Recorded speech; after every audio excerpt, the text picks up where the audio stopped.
that's an example I would call gratuitous. Willy Shih is a professor of management at Harvard Business School. No technology inherently is disruptive or sustaining it. Understanding what truly causes disruption is essential. Areas like that, I think, offer tremendous opportunities for innovation. Recognizing opportunities for innovation will be crucial in the coming years. Some of the most important steps I've taken in my career have involved huge step backs in pay. Welcome to the Parlor Room Presents. Hello AI. When you think back to before AI dominated all the conversations that are going on right now, what was the state of manufacturing and supply chains? Well, I think you raise a very good point because AI really has started dominating conversations with the appearance of these large language models. ChatGPT in particular, when it came onto the scene, now that's all anybody can talk about. But actually, if you look back at what was going on in manufacturing, and a lot of the sciences, machine learning applications have been coming along for many years already. And in fact, I would say in a lot of manufacturing systems, particularly in tech products like circuit board inspection, for example, when I am looking at solder balls and I want to see, is there a void in there so I don't have a good circuit connection? Stuff like that. That's been an application for machine learning. That really probably started about 10 years ago, right? So that's been coming for some time. So before we go too far, Okay. help me understand the difference between AI and machine learning. Well, machine learning is one technique within AI. Okay, machine learning basically says I'm going to feed the system a lot of data and I'm going to try to extract patterns within it. So I think it's kind of a broader categorization of it, if you will. So what did the rise of AI change and how you look at competition and disruption in regards to these systems? I think what AI is doing is it's enhancing a lot of the capabilities in processes that we already know in terms of providing better precision or extending our ability to really digest and leverage huge amounts of data that was very hard to do before. A lot of people say, well, AI is going to be disruptive. If you think about disruption in the Clayton Christensen disruptive innovation theory, there are a lot of the characteristics on AI systems that make them a candidate for this type of disruptive innovation. One of the key features in the disruptive innovation theory is you see an improvement curve, right? So you see a technology that initially may be not quite good enough for a lot of applications, okay? But as you go to larger models, you ingest more data, the systems get continually improve. Okay, so you see a lot of these characteristics on systems that employ AI that you would say make them good candidates for disrupting something. Okay, now what Clay used to always say is like no technology inherently is disruptive or sustaining. It depends to a large extent on how it's used, how it's going to be framed, how it's going to impact the business model. I think what we're seeing is a lot of people using new AI tools in very sustaining ways. In other words, I'm going to use this new tool in my existing processes, but I'm going to use it to give me more performance, to give me a better product, to give me more precision, okay, or to do it less expensively. So I think we're seeing a lot of productivity-enhancing applications of AI, right? Especially when you look at some of these like automated inspection systems and things like that. It's like, how do I get to higher yield faster, right? And a lot of that is how do I digest all this information from all these sensors that is coming at me, and then make a quicker improvement on my existing process. If you go look at Toyota's manufacturing line, okay, if you look at the new setup they have in their factory in Georgetown, Kentucky, okay, they have put in a lot of vision systems and they're using machine learning. And one of the things they're trying to do is they said, we want to present to our workers more information so they can correct problems more quickly, okay, or they can make improvements more quickly, right? So I see a lot of people using these tools in kind of a sustaining way. It's like, how am I going to make my existing product better?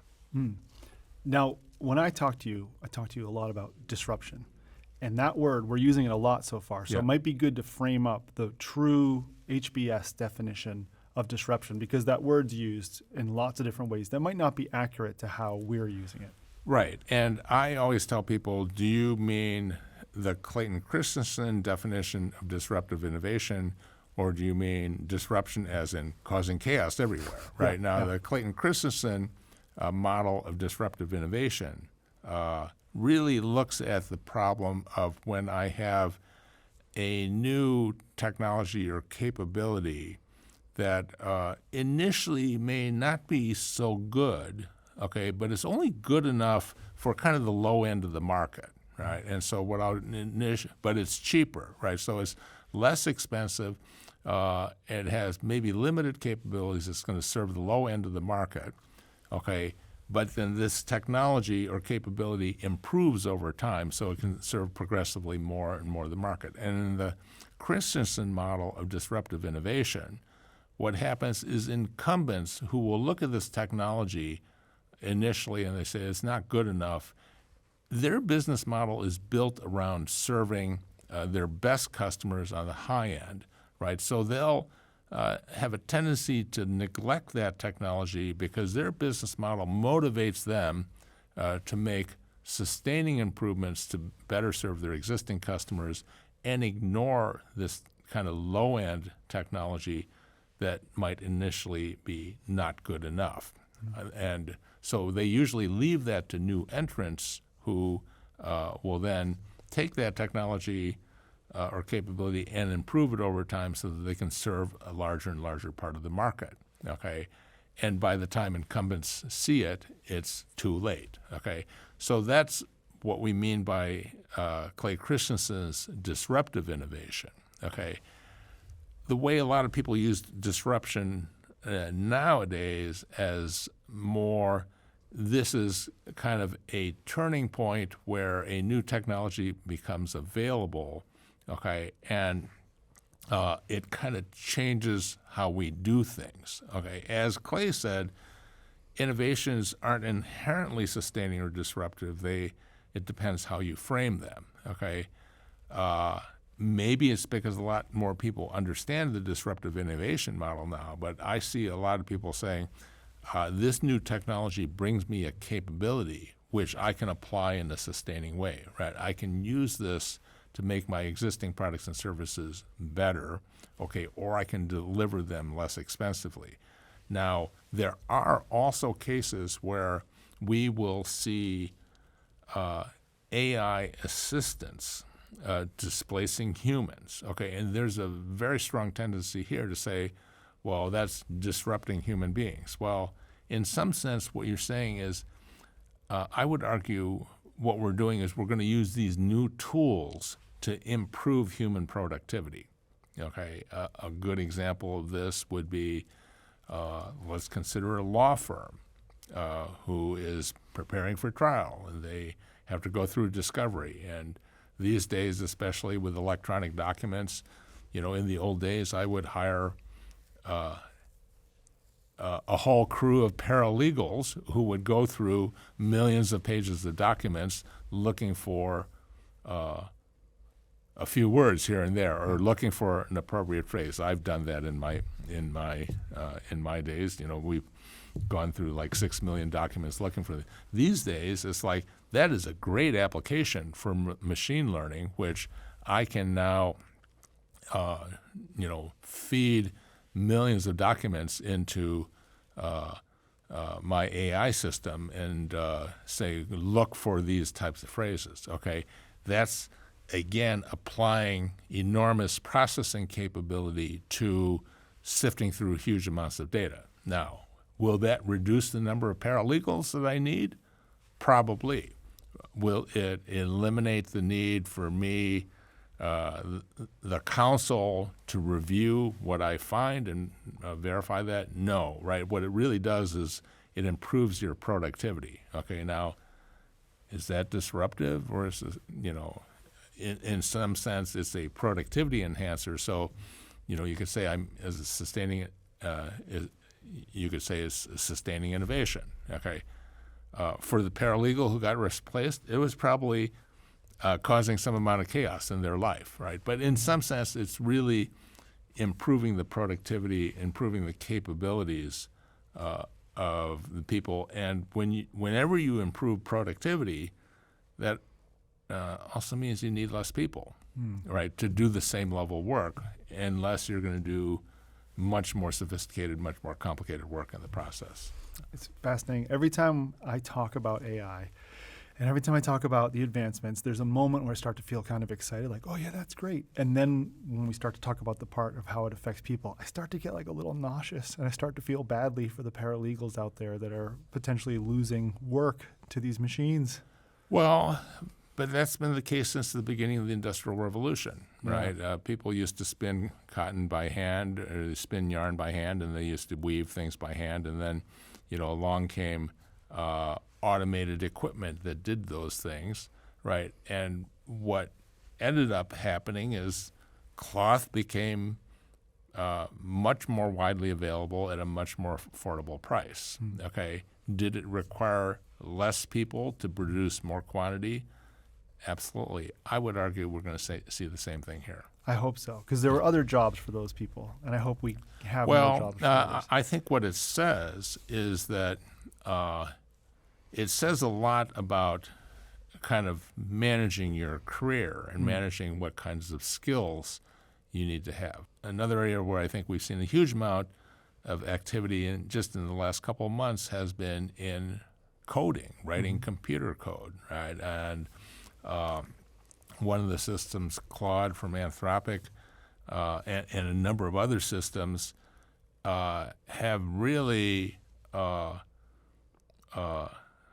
broken fresh ground on the ability to write usable code for all kinds of applications. And what we see in the world is so much is driven by software right now, just for everyday applications like controlling the lights. Software is everywhere, right? So there we have another example of a huge base of code that these AI systems could examine, okay, and look at. Here are some examples of well-written code, so that can provide a foundation for how to write all this additional code, right, for the machine learning system and AI system to generate code. Okay, now the question in systems like this is like, where's the creativity going to come from? So I saw one study where a company had deployed an AI chatbot replacing humans responding to chats that came in from customers, okay? And it actually compared if I had a real person working with a chatbot with just a real person responding to chats versus the chatbot alone. Okay. And the chatbot alone or the person alone produced the best results. It turned out the chatbot and the person combined was actually less efficient than either one of those alone. Okay, so for a chat bot that, you can tolerate some errors and stuff, it costs a lot less, right? So that's an attractive value proposition. Although one of the things that the study, the people who did the study recognized, they said, the reason this worked is because we had all these chat logs with all these responses that we could feed into the system. Okay, so if we don't have a human inputting that, then we are necessarily limited into what our responses can be, right? Because there would be no new insights that could ever go into that. So there's limitations associated with this yet, and I think there's still work to be done on that, right? So, but the way I would look at it is, this is not that different than a lot of other productivity enhancers that we've had since the beginning of the Industrial Revolution. The whole question of can I use automation versus do I use capital or do I use labor, right?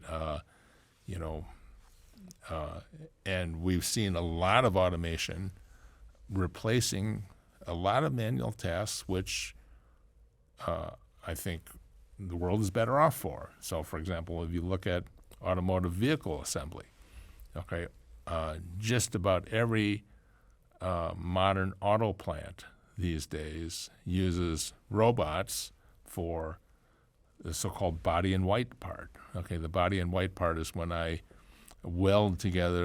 stamp and weld together the unibody for the car, and then I paint it. Right? Those are dangerous jobs. Those are dirty jobs. It's like, yeah, automation. I'm all for it. Let's let the automation do that. When you get back to the vehicle assembly, when I'm going to stuff the interiors, I'm going to put in the instrument panel, I'm going to put in the seats, I'm going to put in, all the fittings on the doors and stuff. A lot of that is still done by workers because the workers are more flexible, right? So we'll see more automation as we get more better vision systems and things, which will improve productivity. If you go to most of these factories that have already been pretty automated, the big change you'll see over the last 5 years is they no longer have people driving forklifts or people driving tractors towing bins of parts to the side of the line. Most of those are being replaced with automated guided vehicles, right? So a lot of those, a lot of this is all about improving productivity. Yeah. We've talked about disruption. It got me thinking it would be good if we could play a game to connect some of these things to figure out if they're disruption or not. So I've got 5 questions. Okay. And what I want to do is I describe what some companies are doing using AI, and they're calling it disruptive. And I want to read these scenarios to you, and you say to me, I think that is disruptive, and here's why, or that's not disruptive, and here's why. There's no right answer, I think, but I'd love to get your opinion on some of these.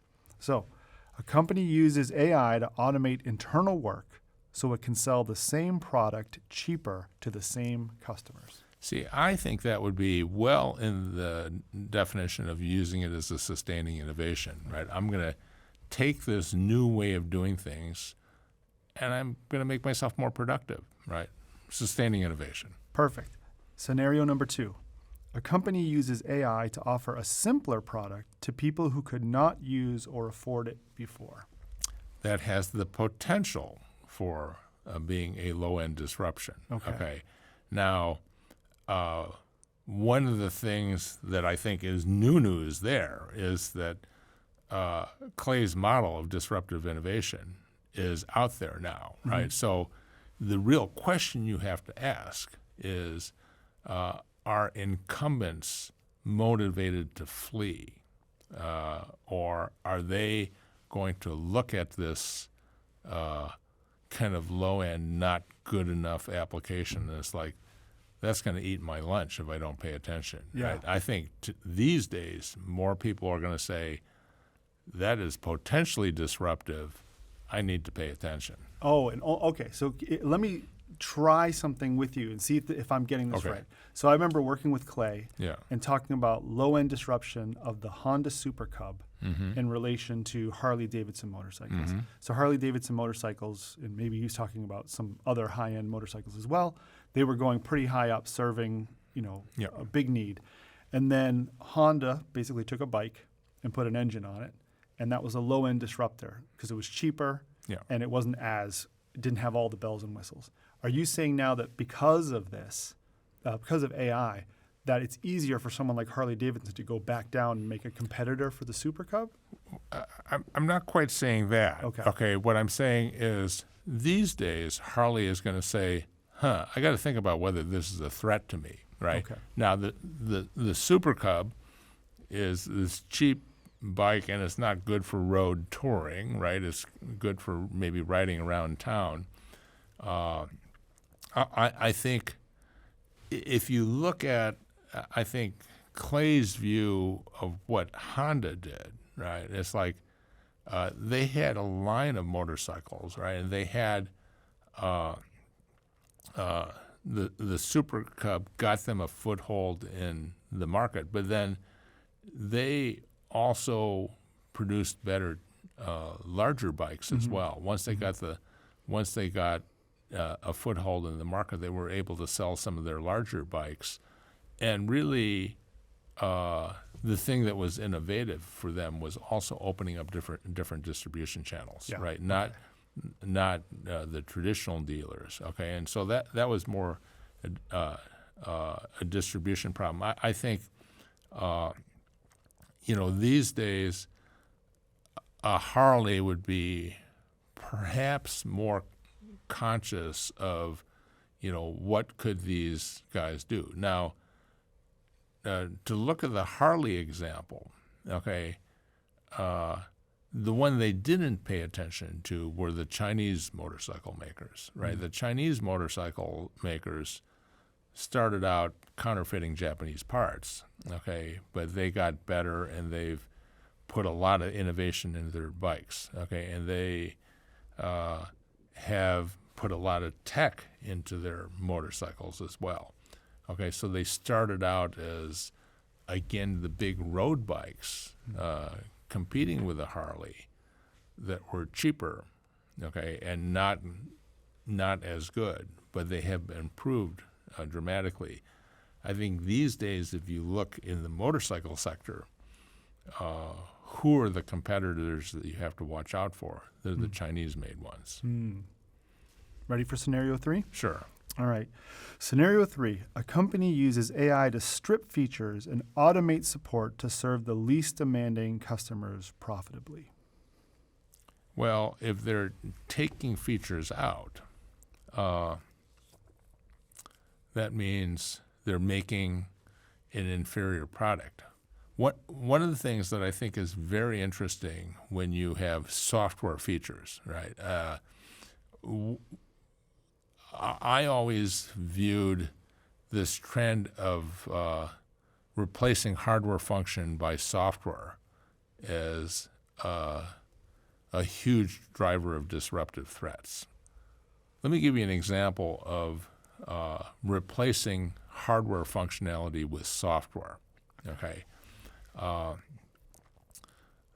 Many years ago, I had a Volkswagen. Okay, and this Volkswagen was made in Germany, and it was great. Right, when you close the doors, your ears would pop because the seals were so good. Right, that was always the joke about Volkswagens. So a couple years ago, maybe 10 years ago, I was in a rental car lot, and you could pick whatever rental car you wanted. And I said, "Oh, here's one of the new Volkswagen Beetles, the rounded one." I said, "I'll rent that." So I hop into the car, and I close the door. And just as the door was closing, the window would roll down to equalize the pressure, and then as the door slammed, the window would roll back up. Now, if you think about it, in the old days when I had power windows, I'd have all these switches, and I have these motors and pulleys and things like that. and it would all be mechanical switches. If you wanted to have that function to roll down the window when the door closed and roll back up, that would be impossible to do in hardware. It'd be very complicated. You'd have all kinds of linkages and so on. Once you have just a stepper motor and a little microcontroller in the door, to do that function is just a couple lines of code, okay? And so what we've seen over the last couple of decades, we've seen a huge amount of replacing hardware complexity with simple hardware and software to do these more elaborate functions, okay? And anytime you see something like that, what it means is I'm going to have a much lower cost of doing, performing these functions, a much lower cost of delivering these features, right? So if you look underneath it, it's like there's these technologies like sensors and stepper motors that you can control with a microcomputer, and shaft encoders which tell you where the position is. But you have all this technology that allows you to replace hardware with software. And so what you're talking about now is the same thing, right? It's like, let me replace some of that functionality with simple software, okay? And you said initially it's not good enough, okay? The key thing you have to say is like, where is that going to go? Because improving software, once you have something working, it's very easy to improve software and come up with more functionality and so on. So that means there's going to be an improvement curve, which can be quite dramatic. So it may start out as not as good, okay, but it's not going to stay there. I wonder if that's what happened. I had a car in college. Maybe they were, I won't bring up the brand because I don't want to say anything bad, but the back seats, they had these fancy locking mechanisms that always broke on me. It couldn't just be a standard pull the switch up, and it was all these buttons, and they broke. So I had to, in order to keep the back doors closed, because they wouldn't close anymore, I had to tie a bungee cord between the two handles and use the tension between the two doors. But if I took a turn, one door would open and it'd slap closed. I'd take another and slap closed. And all I wanted was a standard hardware working system. But it tried too hard to make something fancy happen. And it broke because of that. Yeah. Well, I think I think the key is these days everybody is always looking at how do I reduce cost, okay? And if I can replace complex hardware with simple hardware and a little bit of software, that's a great way to elaborate more complex functionality, okay, at a lower cost, right? So I always look at these kind of people call them cyber physical systems, where I'm mixing hardware and software. I mean, there's a lot of, whenever you see this mixing hardware and software, that means that's also an opportunity for an AI or machine learning to come in and kind of improve that functionality by just looking at, I'm going to collect some data and just look at the behaviors, how to improve the behaviors, right? So that's another thing to keep in mind. Let's go to number 4. A company uses AI to coordinate suppliers so it can scale without owning assets or building deep operations. I think one of the things people are trying to apply AI to is just understanding supply chain visibility, okay? We are well along the way to companies really producing products and services without necessarily owning the assets for manufacturing or even developing some of those products, okay? If you look at a typical notebook computer from any of the big brands don't do those, they don't design them anymore, they don't manufacture them anymore. Those are all done by so-called original design manufacturers, okay? Generally, most of them are Taiwanese companies who will give you the complete turnkey design. And then what they'll do is they'll buy all the critical components from other people, okay? And, those ODMs, as we call them, will buy components from Tier 1 suppliers who will buy them from Tier 2 suppliers. So you take any complex product today and you'll have components that are coming from all over the world, from hundreds of different suppliers. Now, the problem is people don't have the visibility to where are all those parts coming from, okay, or where are their potential disruptions, especially when you have longer supply chains that are geographically distributed. So, for example, you might have shoes made in Vietnam where some of the materials might have come from China, some might have come from Taiwan, some might come from Korea, some might come from Europe. Okay, and so I'll have this geographically dispersed supply chain with lots of links in between. Okay, we really learned this lesson during the pandemic when you have a disruption because the factory shuts down and it's like, I didn't even know, right? So one of the areas people are trying to apply AI to in particular is this whole area of supply chain visibility, right? How do I see who's in the various tiers on my supply chain? Okay, how do I know when a earthquake and tsunami hit a microchip factory in Naka, Japan, back 15 years ago, and all of a sudden half the world can't get microcontrollers to make cars anymore, right? Because they didn't know it was that one factory, right? So what a lot of people are trying to do is say, I'm going to take all this data that is out there, okay, and try to mine it and show me where all my vulnerabilities are in terms of supply chains. Now, that's a hard problem because most companies don't want to disclose their bill of materials. Okay, they don't want to tell you who their suppliers are, and their suppliers don't want to tell you who their suppliers are. Okay, so what a lot of people are doing is they're mining customs data, okay, or they're mining import data that shows, a lot of these types of parts come from this country or so on. So you get a broader sense on the vulnerability, right? So that's a big application area for AI. It's a classic application area because, again, you have a lot of data in a lot of different forms. A lot of it is in paper documents, by the way, in bills of lading or, customs declarations and stuff like that. Okay, so just taking all that data, ingesting it, and trying to make sense of it, there are so many startups going after that application right now just to try to give me more sense of where are my vulnerabilities, where are my exposures. On to our last scenario. A company uses AI to simplify how a physical product is designed and built.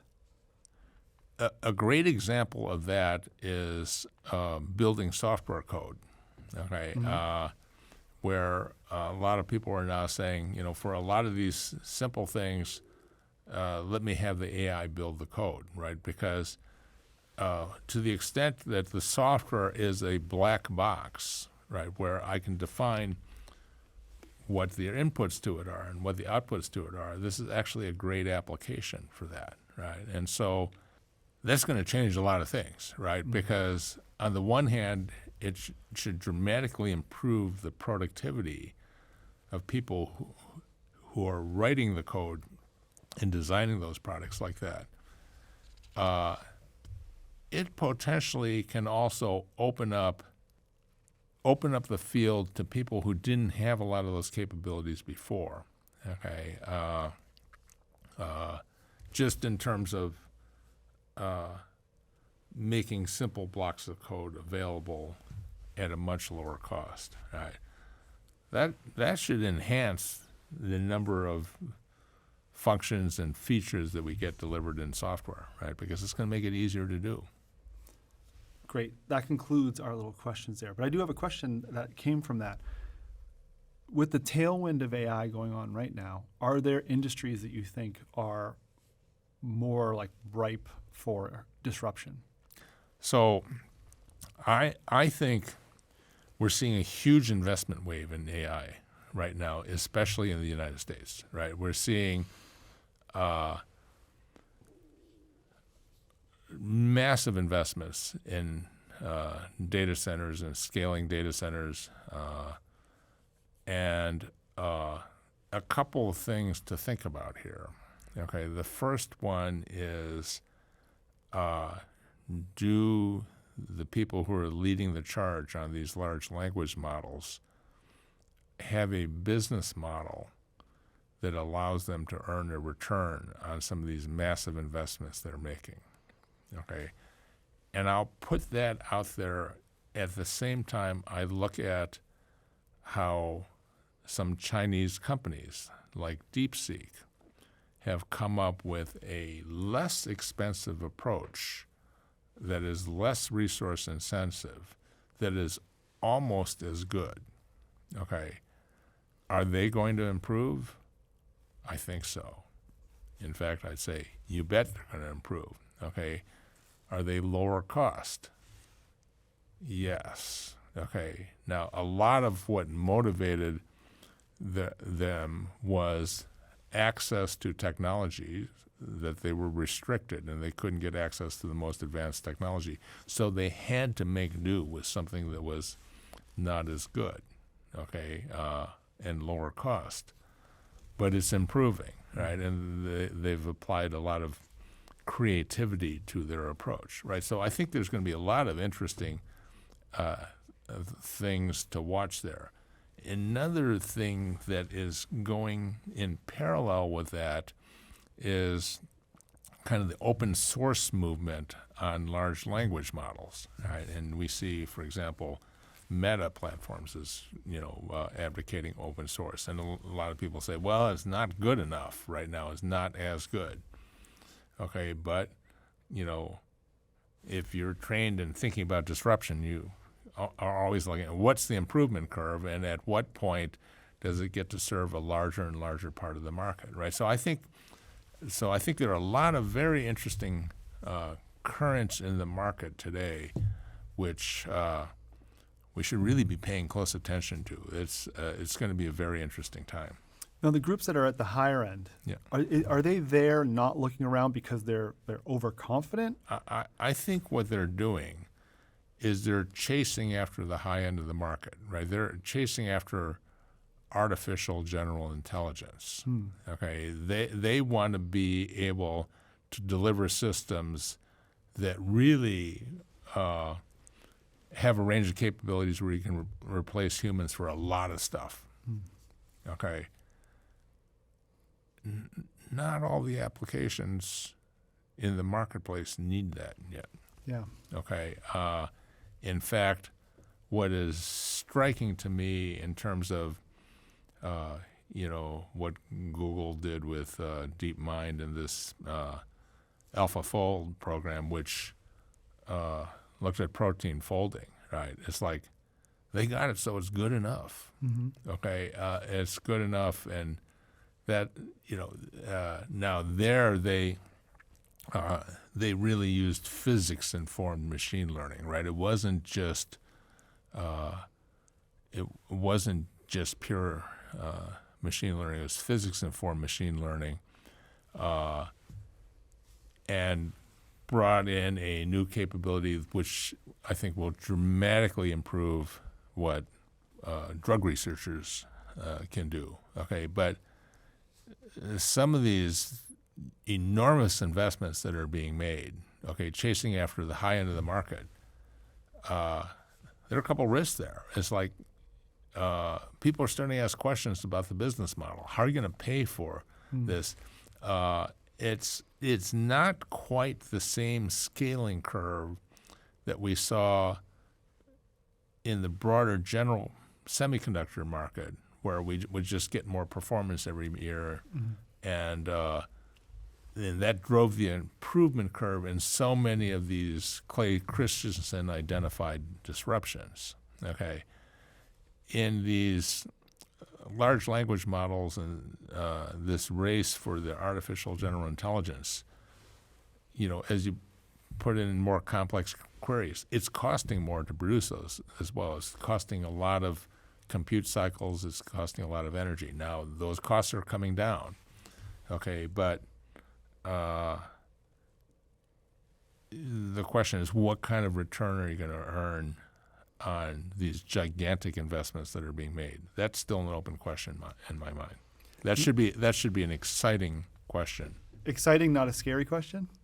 Well, it depends. Scary depends where you're sitting. For me, it's exciting.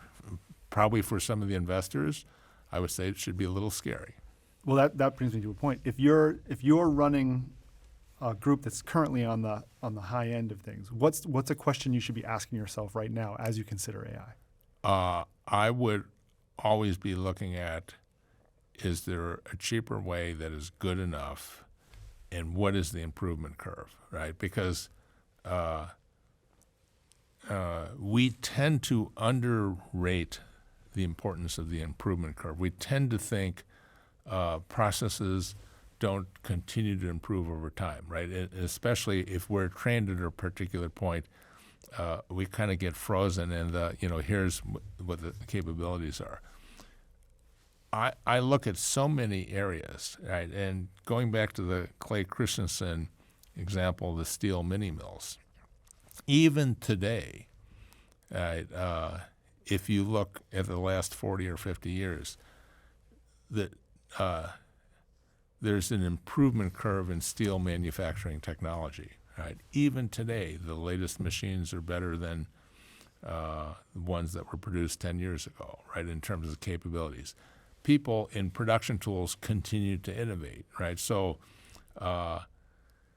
that's something that I think you always have to be conscious of. It's like the underlying technology, how is it improving? Am I frozen at some point, or am I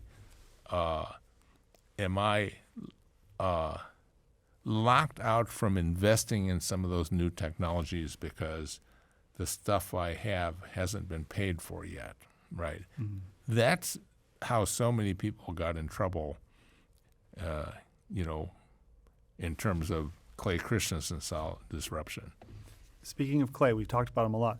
And we all miss him, what do you think he would think of what's going on right now? Because he didn't get the opportunity to be in this most recent wave of AI. Well, I think he'd be looking at that improvement curve, right? Because you see it in the LLMs, right? You see it in so many of these technologies, right? Every time you see this improvement curve and you see people chasing after the high end, I suspect he would be looking for, where are those people who are going for the good enough, right? He'd be watching the Chinese. Mm. And do we think, so that's really where it breaks down most of the time, is people just going for the overserving and not keeping an eye out for what's happening? People forgetting that an awful lot of the application space would be satisfied with good enough and satisfied with something that is a lot cheaper. Yeah, that happens all the time, it seems. Happens all the time. Yeah, I right. can tell you right now, the cameras that we're filming this with have around 75% of the buttons I will never touch, and right. most people won't. And the cameras you're filming this right now, because I have an earlier, more expensive version of that camera, that replaced something that was 5 times as expensive, and the camera that was 5 times as expensive replaced something that was 5 times as expensive before. And you know what? The cameras you're using here are good enough for a Netflix video because they're certified for Netflix. Are they really? Yes. Okay, well, let's try to find a place for this video then. If you're looking towards the future and you're thinking, what is the greatest opportunity? And we've talked about this a little bit, but I'd like to get like examples or just a succinct question and answer of the future. Where's the biggest opportunity for disruption in relation to AI? I think there are great opportunities in producing cheaper, good enough solutions. Okay, right now, you see this rush to build high-end data centers with high-end GPUs, high bandwidth memory. Okay. I think people will be looking at when I can build something that is maybe not quite as expensive.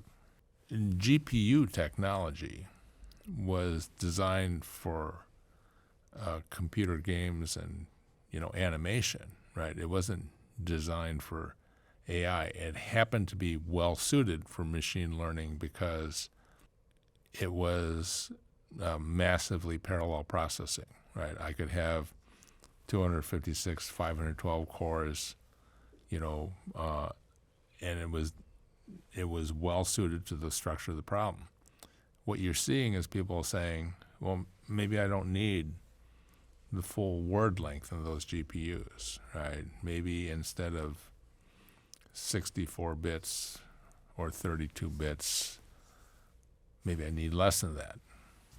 Okay, and the answer is, yeah, you don't need that much, and you're carrying a lot of silicon overhead for capabilities you don't need, right? And so you're seeing startups, they have to overcome kind of the lock-in that companies like NVIDIA have developed because of their software, okay? But we are already seeing diversification of that competition with people saying, I'm going to design chips that are more suited, that are more cost-effective or more efficient, or I will take approaches like DeepSeek did in China that require less resources and are simpler and more cost-efficient. Mm-hmm. I think that's a huge threat to the incumbents. Question for you about good enough. What are some examples of things that went well beyond the good enough into the kind of absurd over-serving in the past? One thing I can think of, and maybe you don't agree, is a refrigerator with a screen on it that tells you what's inside the refrigerator. Oh, yeah, that's a great example. It's that was ridiculous. Well, that's an example I would call gratuitous innovation. I really didn't need that type of function. I just needed it to keep the food cold. Yeah. Okay. There was a group that gave awards for the stupidest products they saw at the Consumer Electronics Show this past year. I won't go into some of the ones they awarded. It was pretty funny though, because but that's kind of the nature of the world we're in today. You have a lot of innovative people, a lot of people thinking about how can I differentiate my products, producing some of these gratuitous innovations. On the other hand, there's still room for doing very innovative products that I think require kind of sophisticated design, require innovative thinking as well. Yeah, so how, if you're thinking of ideas, if you're part of a company or an individual coming up with ideas, how do you ride that balance? I mean, there's people, you'd hope people have instincts to say that's over-serving. Just because I can make it doesn't mean I shouldn't. Well, I think the challenge, and a good place to look at this problem is go look at the personal care products aisle in a grocery store, or go look at the toothpaste aisle, right? I don't know how often you buy toothpaste, okay, but what I find is that a lot of people just change things constantly because their job is to come up with new products, okay? Like, I didn't actually need this new combination of flavors in the toothpaste or whatever, all right? But there's this drive to do that. But that's a dynamic that results from competition in the marketplace. If somebody else is doing it, then I need to do it. But having said that, there's a lot of room for genuine innovation. I always hold up the example of Chobani and yogurt, right? I love that brand. Okay, now the founder, I once met the founder, and he would always tell people, it's like, here's this like 3,000-year-old product. There's hardly, you would think there's room for innovation in it. Okay, But they took the market by storm. They completely transformed the market. And all the incumbents on that were caught flat-footed. Because it's giving us access to so many things, we're going to come up with some of the worst ideas easier, but also potentially some really great new ideas because of that. Well, I think there's the real opportunity for AI.